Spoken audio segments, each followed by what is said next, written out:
last time, I'm Lee Rhodes from Rhodes Advisory, and we're a specialist mortgage and protection insurance agency. Last time I did a Facebook Live a couple of months ago on Laura Leaf, I did on mortgages. This time I thought I'd concentrate a little bit more on insurance, the different types of insurance that are available to you, and the differences between them, the add-ons and the extras that maybe aren't so clear. So if you do have any questions throughout, please do shout out to questions on here. I'll answer them as I go along if I can, and if not, try and do them at the end. We will hopefully have some time. First thing I wanted to say is, as it is, we believe that the insurance and protection is the foundation of all financial planning. And we insure our pets and our boilers and our mobile phones, but often we forget about the biggest purchase and biggest things in our life, which are our property and our family and ourselves. So here at Rhodes Advisory, we really do believe that the insurance and protection policies are very much a fundamental part of what you should be doing, especially when buying a property, taking a mortgage, or you have some other life events going on. And I thought I'd start with buildings and contents insurance to start off with. Then I'll move on to more the protection stuff, the life insurance and critical illness, income protection, but we'll come on to that shortly. So in regards to buildings and contents insurance, most people, I would imagine, would know the difference, but buildings insurance usually pays for any structural damage to a property caused by flood, fire, maybe subsidence. It really is an essential purchase for anyone who owns their own home or has a mortgage. Most mortgage companies, all mortgage companies that I'm aware of, will insist that you have buildings insurance when you take out a mortgage, and that should always be in place from exchange of contracts. Not when you complete, because if something happens in between exchange of contracts and completion, you're still liable to buy the property. If you're a tenant in a rented property, buildings insurance isn't something that you usually need. Your landlord should have that covered, and it's their responsibility to make sure that the property is adequately insured. But you will need your own contents insurance in most cases. Contents insurance pays for personal possessions that are lost, damaged, or stolen from your home. So along with buildings cover, it's essential for anyone who owns their own home or has a mortgage, because anything that you can pick up in your property and move, whether it be your cutlery and your china, your furniture, or even your carpets, is covered by contents insurance. And if worst case scenario, you have a fire or a flood, or your house is burgled, that contents insurance will pay out. Important with both buildings and contents insurance that you have the right levels of cover. When you get a mortgage, your mortgage company, your lender, will do a valuation, and in a lot of cases, the valuer who goes out will tell you the reinstatement cost of your property, so how much it would cost to rebuild it. Not necessarily the value to buy or sell it on the open market, but how much will it cost me if, God forbid, there's a fire or a flood, how much, and it burns down to the, how much will it cost to rebuild this property back to the same spec that it is now. And you want to make sure you're not underinsured, because you don't want to find that it's going to cost £300,000 to rebuild your property, but you've only got £150,000 worth of cover. Then you really will be in trouble. And likewise with contents insurance. If you've got expensive jewellery and furniture and tables and chairs and curtains and carpets in your property, it really adds up quickly. If you were to look around your house in a standard 3 or 4 bedroom house, if you look around at what it would cost you to replace all the contents of your property, it could easily be £100,000, £150,000 plus. So it's always, again, important that you make sure that you're covered adequately. There are lots of add-ons you can get with buildings and content insurance as well. Accidental damage with buildings and contents. Should you have a flood and should you maybe drop a glass or a bottle of red wine on your carpets, for instance, that would be classed as accidental damage rather than sort of damage that's caused by fire or flood or burglary. Even if you go up in your loft and you put your foot through the ceiling below, you need to make sure you're covered for all these things. So that's where accidental damage, usually an extra add-on to to your policy, but it's again very much worth having. In terms of personal possessions, I mentioned a minute ago with the contents insurance, but a lot of lenders will have a single item limit, maybe £2,500, something like that, for an item of furniture, or an item of jewellery, a watch, a bicycle maybe. And again, it's important that when you're looking for contents insurance, that you specify these items and what the value is. Because again, you don't want to find you've got a £5,000 diamond ring, for instance, that unfortunately your house gets burgled, and if you then haven't specified those items, then you'll find that your contents insurance may not cover them. So you need to be very, very careful with that. Home emergency cover is something else that you need to be aware of. A lot of policies add them as another option, and these cover things like burst pipes or failure of heating and electrics.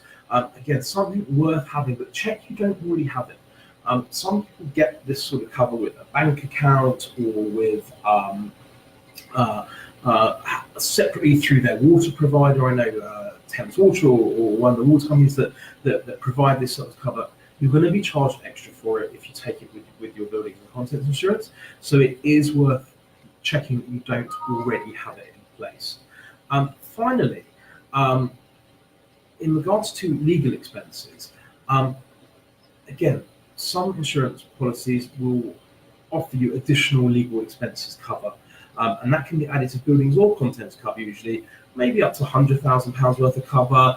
Sometimes it's more, sometimes it's less, but again, it's something worth deciding whether you need it. It's not usually crazy expensive, but worth checking out if you need it. And it can cover things like being treated unfairly at work, or contract disputes, or even personal injury. So worth checking if you have that, or if you need it when you're taking out your insurance policies.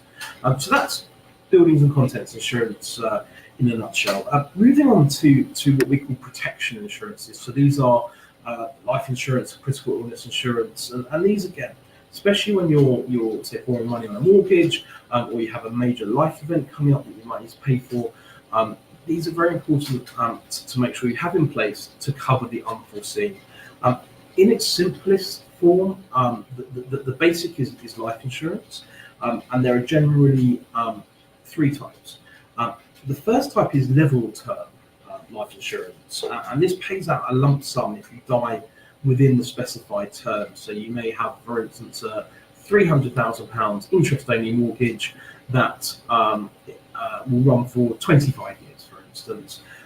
Level term life insurance will pay out during that period, during that 25-year period, the amount of money that you've insured. So if you've got a mortgage for £300,000 and you've taken £300,000 worth of cover, as long as you've made sure the premiums are paid every month on time, and you're not behind on them, you haven't let the policy lapse, and also as long as when you've filled in the initial questionnaire for health and lifestyle right at the beginning of the policy, that should pay out to cover the amount you've insured and hopefully pay off your mortgage in the event of your death.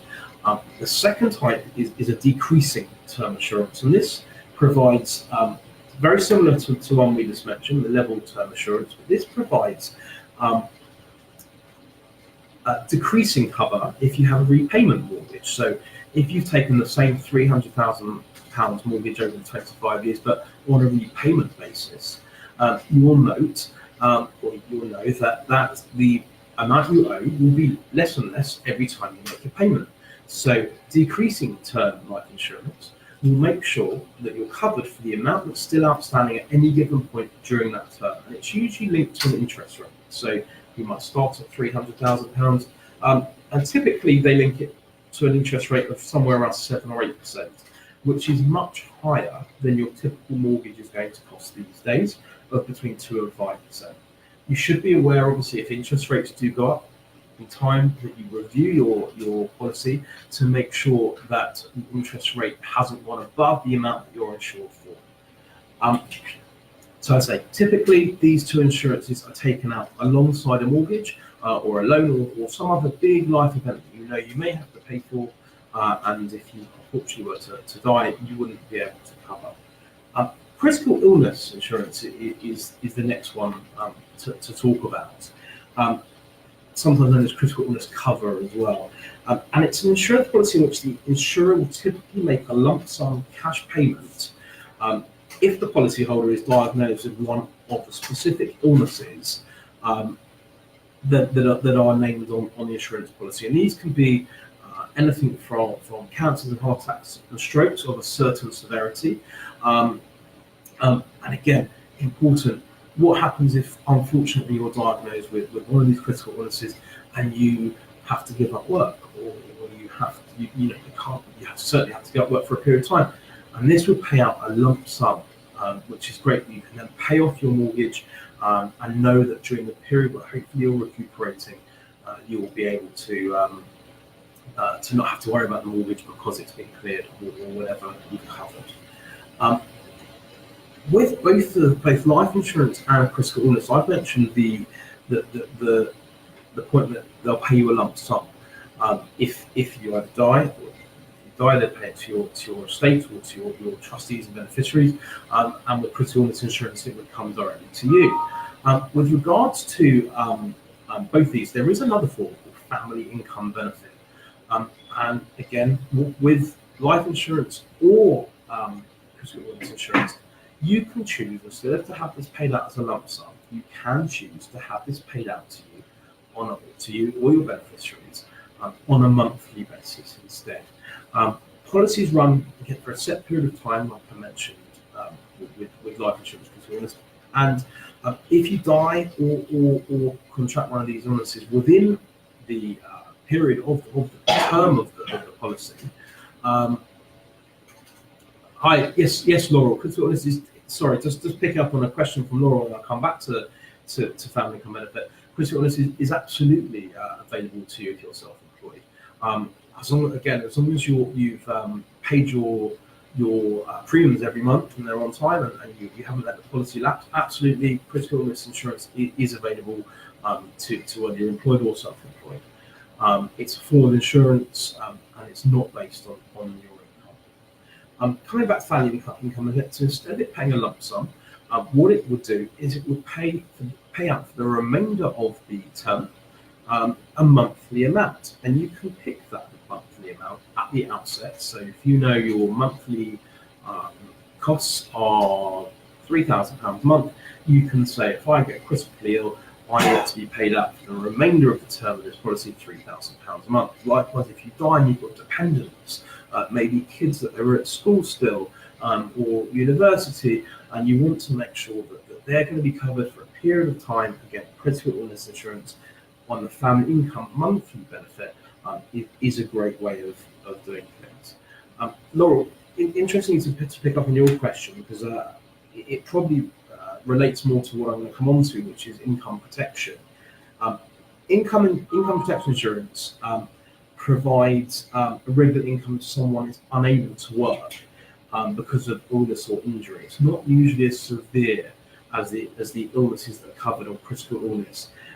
And typically a policy pays out after you've been off work for a predetermined or deferred period, and you can pick that deferred period. So you might think to yourself, actually, you know what, I've got savings in the bank, I don't need, I can cope without my salary for 3 months, but after 3 months, if I still can't return to work, then I want this income protection policy to kick in. Typically, it will pay out for either a predetermined period of time. So you can say, I want income protection insurance that's going to pay out for 2 years or 5 years, or you can pick to say age 65 or whatever your state pension age is going to be. If you die whilst you're still in your income protection, the policy does usually lapse. Income protection, it's important to note that it doesn't pay out your full salary. Typically, it pays around 60 to 65% of your salary at the time of applying. That's because the insurance company wants to encourage you to go back to work. So you should be aware that if by any reason you have an accident, you can't work for a period of time, do note that that income protection period payout will be reduced by roughly a third of your salary. And yes, Laurel, just to answer your question, self-employed people can get income protection, and again, we encourage people to do so. There are lots of other types of insurance. There's accident protection, which if you break a leg, for instance, pays out a set amount of money. There is redundancy insurance, so the mortgage payment protection insurance. Lots of different types, far too many to go into all of them on here. You can look at our website, www.rhodes, so that's RHODES, or give us a call here on 0203 488 3773 if you want any further information on those. Just whilst I've got a few minutes left on here, I just thought I'd run through some of my Lee's 5 top tips when taking out insurance. And the first one will be what is actually covered. The devil is very much in the detail with insurance, and that goes for buildings and contents insurance as well as the life policies and critical illness policies that I've mentioned. Sometimes the cheapest doesn't often mean it's the best, unfortunately, and you do often get what you pay for. So if there's something specific that you want covered, whether it be on home insurances or on the protection insurances, whether you use a broker or go direct or do it online, make sure that what you're paying is what you think you're getting. Especially sometimes the cheaper policies do exclude things that you may think that would be included. Number 2, if you're going through a broker, whether it be an online broker or a face-to-face broker like ourselves, which insurer does the advisor work with, or which insurers does the advisor work with? Some advisors are what's known as single-tied, meaning they only offer products from one insurer. Well, they're not really giving you. They'll know that insurer inside out, or they certainly should do, but they're not giving you a full range of choice. And whilst we here we are what's called multi-tied, and we have access to a number of insurers, not the full market, not the whole market, but certainly we work with 5 or 6 different insurers. We are giving you the options, and we know those insurers very well. We'll also give you the options of several insurers. So be careful and make sure that your advisor is looking at many options for you. In terms of longer term policy, number 3, this is my tip number 3. In terms of longer term policies, for example, the life and critical illness and income protection insurance, are the premiums guaranteed for the whole time? You may be taking a 30-year term. You may take a 30-year policy, and what you don't want to find is that you sign up today and it's relatively cheap, but in 10 or 15 or 20 years time, as you're going through the through the term, that the policy starts increasing and costing you more money every month. As a company, we highly recommend guaranteed premiums to our clients. It does mean from the outset you're going to pay a slightly higher charge, but you know what that's going to be for the next 25 or 30 years. And that's very important to know. You do see cases where someone, as they've got older, their policy has doubled, tripled, got exponentially higher, and then they can't afford to buy it. So again, look at guaranteed premiums rather than increasing premiums as the term gets longer. Just to break here, Stephen Silverstein, you've asked a question: do we offer full range of insurances, i.e., pet and home and motor insurance? Certainly, we do home insurance, and whether we do that directly or through a specialist partner. We do have a wonderful high net worth insurance brokers that we deal with on a daily basis, who really know the sort of expensive house market and how best to insure them, and we very much recommend them. We can introduce you for standard home insurance. We can do that in-house. We don't do pets or motor insurance. The market is far too wide and detailed, and that's not something that we specialise in. On to the last of my 2 top tips. If someone's suggesting, number 4, if someone's suggesting you cancel an insurance policy, take one out through them. Have they told you the reasons why? And have they given you a detailed comparison? Someone may come to you and say, "Oh, I can offer you something much cheaper," but if you're losing out on crucial benefits that you would have got with your old policy, sometimes, as I said before, cheapest is not best. So make sure if someone wants to cancel a policy for you, especially a life or critical illness policy, make sure you know that the policies are like for like. Get that in writing and see a comparison. You don't want to find that if you do need to make make a claim later on in life, and they've changed your policy from what you had, that really is important. Finally, my last top tip, number 5, what extras have been added to the policy and are they all needed? Some insurers offer add-on benefits. As I mentioned earlier with the accident protection and the guarantee premiums, that sort of thing. It's very important to know what you're paying for, though. You may not need something. So make sure you know when you get your policy document before you sign up for it, your broker or all the insurers should send you out a quote, and detailed on there will be all the extras that you're paying for. If you need them, great. Discuss them with the insurer, discuss them with your advisor. Make sure you need it, because it could be costing you an extra £3, £4, £5, £10, £30 a month for something that you may not need or that you've already got. And that, over the term of the policy, could work out to be a lot of money.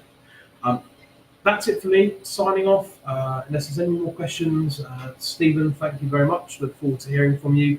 I'm happy to take any more questions now if anyone has any. But if not, thank you for listening. We would be delighted to hear from you. Here's all of our contact details.